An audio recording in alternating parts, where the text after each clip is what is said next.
what do those meteorite clashes which just occurred mean to us, mean to you? Why should we take note of them? I have an article here in front of me which was published yesterday by Fox News. Russian meteorite, why didn't scientists see it coming? And in the article it says, on the same day that the world's scientists were polishing their telescopes in anticipation of asteroid 2012 DA-124, a meteor broke apart over the Ural Mountains in Russia and rained down fire and debris, reportedly injuring nearly 1,000 people. So why don't they see this coming? It doesn't take a very large object. A 10-meter size object already packs the same energy as a nuclear bomb. The Russian meteor, estimated to be just 10 tons and about 15 meters or 49 feet wide, entered the Earth's atmosphere at a hypersonic speed of at least 33,000 miles per hour and shattered about 18 to 32 miles above the ground. It released the energy of several hundreds kilotons.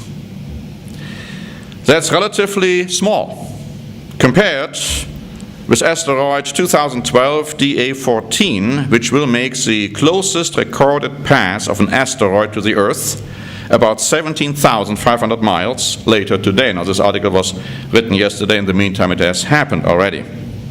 And while NASA's Near-Earth Object Program and other skywatchers track thousands of larger asteroids like it, the countless smaller ones in the heavens are virtually impossible to locate. If you think about objects the size of the one that came into Russia, you're probably looking at 100 millions up there. Of those likely to intersect Earth, there may be 100,000.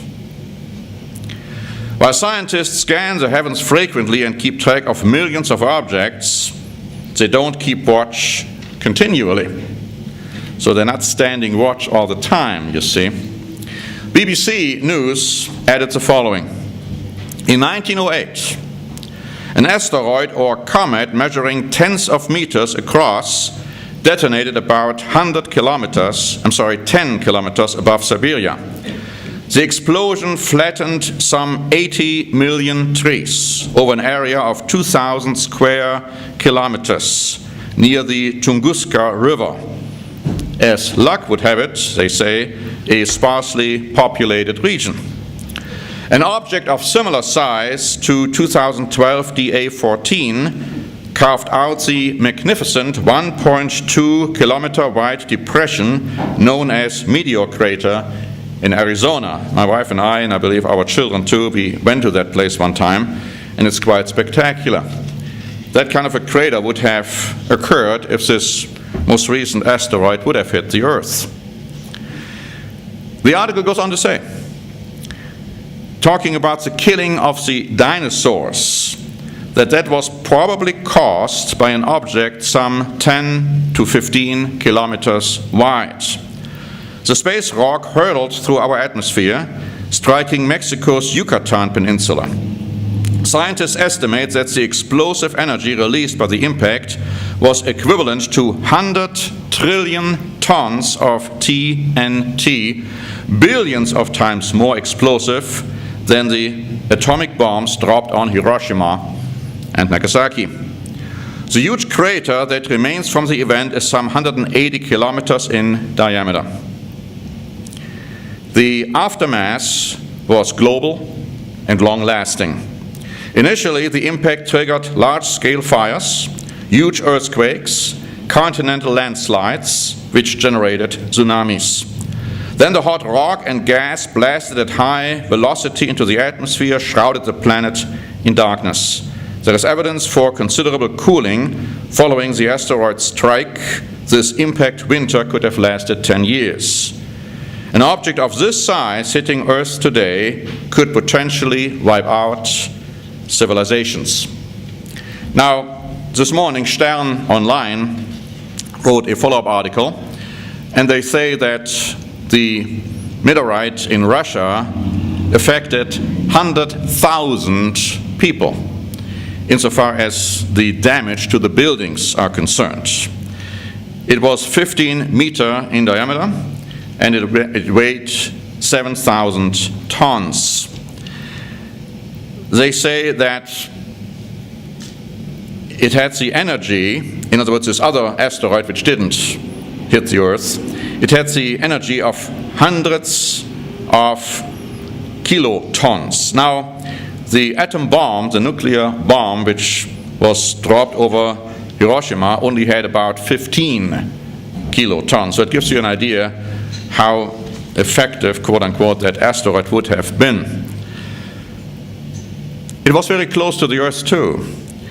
They say that it came closer to the Earth than our satellites are surrounding the globe. Those satellites which broadcast radio, television, or your phone conversations.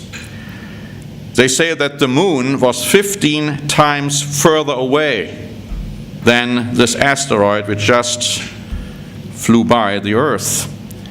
It was flying with 28,600 kilometers an hour. And they say if it would have hit the Earth, it would have been devastating. Now, many years ago, over 10 years ago, we published a booklet, The Theory of Evolution, a fairy tale for adults.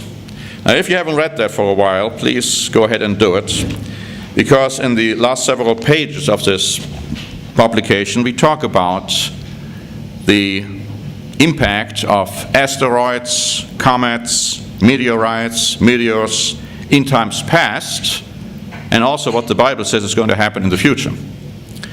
We are quoting here from a book called In Search of Noah's Ark, and speculation is that also the flood had a lot to do with asteroids or vice versa.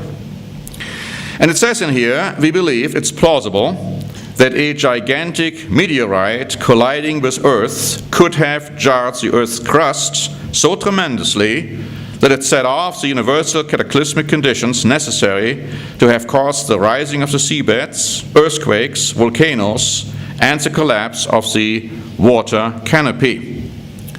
And then we say, looking at the biblical record describing the destruction, we are prompted to ask if perhaps God used meteorites or asteroids when destroying Sodom and Gomorrah. Let's read Genesis chapter 19, verses 24 to 28, and we quote it here as follows. Then the Lord rained brimstone and fire on Sodom and Gomorrah from the Lord out of the heavens.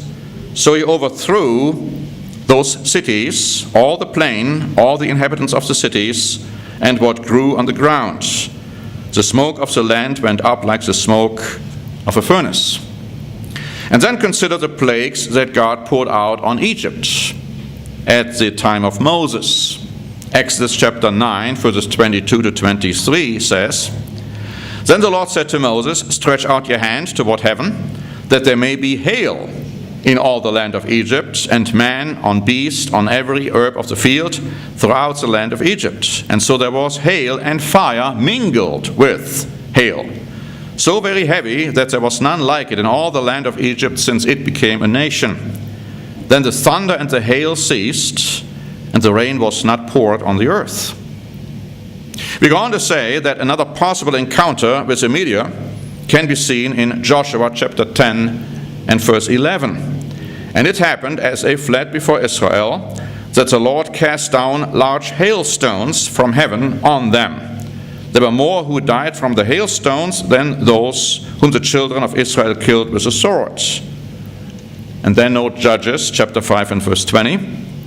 They fought from the heavens, the stars from their courses fought against King Sisera. Now, later on in the booklet, we are talking about the future. What the Bible prophesies is going to happen. We say big earthquakes can, of course, occur without any impact from meteors. But as we saw, they can also be the result of such an impact. And it is interesting that some of these earthquakes soon to strike the earth are not usual earthquakes. We're referring to Matthew 24 and verse 29, where Christ says that the stars will fall from heaven. We also quote Luke chapter 21, beginning in verse 25. And there will be signs in the sun and the moon and the stars, and on the earth distress of nations, with perplexity, the sea and the waves roaring, men's hearts failing them from fear and expectation of those things which are coming on the earth, for the powers of heaven will be shaken.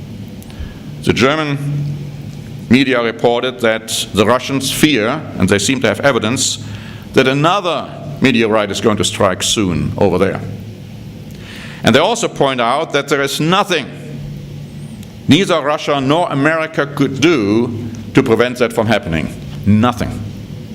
Now we go on to say in our booklet, consider the account in Revelation chapter 16, verse 18 and 20 to 21.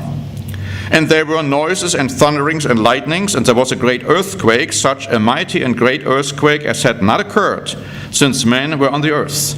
Then every island fled away, and the mountains were not found. And great hail from heaven fell upon men, each hailstone about the weight of a talent. And man blasphemed God because the plague of the hail, since that plague was exceedingly great. Parallel scriptures in the book of Isaiah add more insight into what is going to happen very soon. Isaiah chapter 29 and verse 6 tells us, "You will be punished by the Lord of hosts with thunder and earthquake and great noise, with storm and tempest and the flame of devouring fire." And Isaiah chapter 30 verse 30 continues, "The Lord will cause his glorious voice to be heard and show the descent of his arm with the indignation of his anger and the flame of a devouring fire, with scattering, tempest, and hailstones." Now it doesn't take a great deal of imagination, we say in here, to realize the awesome devastation that will occur again on the earth, caused by comets, asteroids, meteors, I might add meteorites. John writes about it in Revelation chapter 6, when he talks about the sixth seal.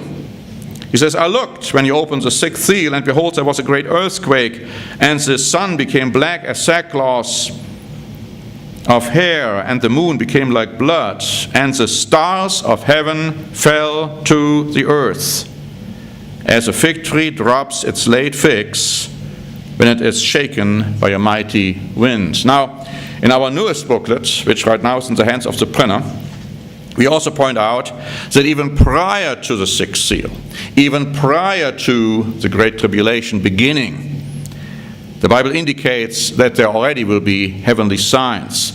In other words, there will be already, apparently, meteorites falling down from heaven. And you find that in Luke chapter 21 and verse 11.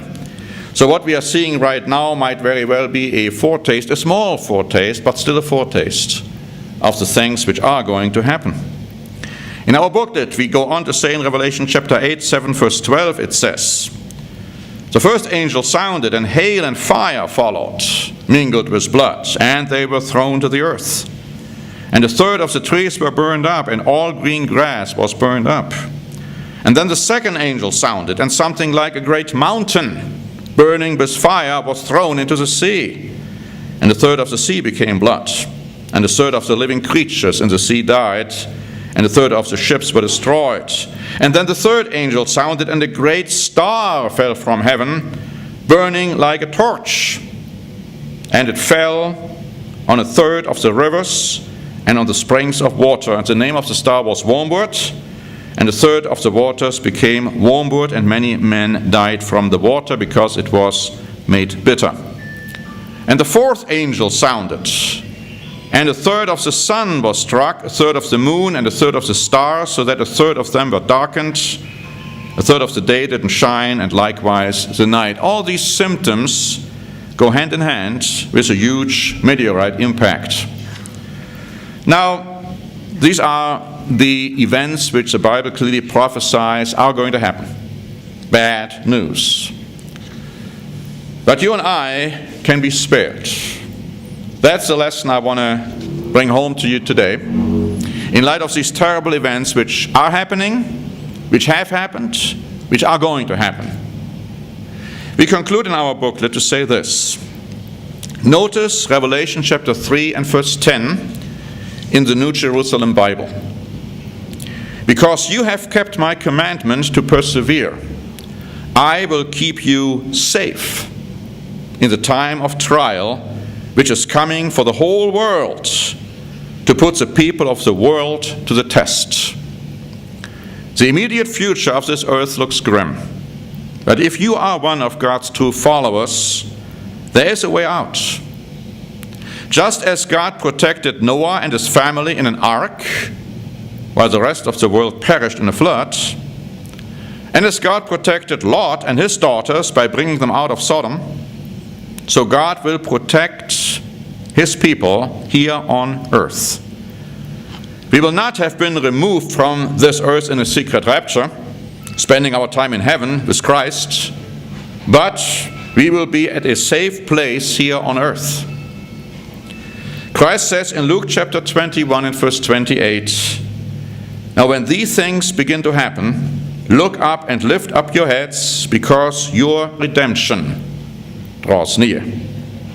God is testing us today to see what's in our heart, to see if we will keep His commandments.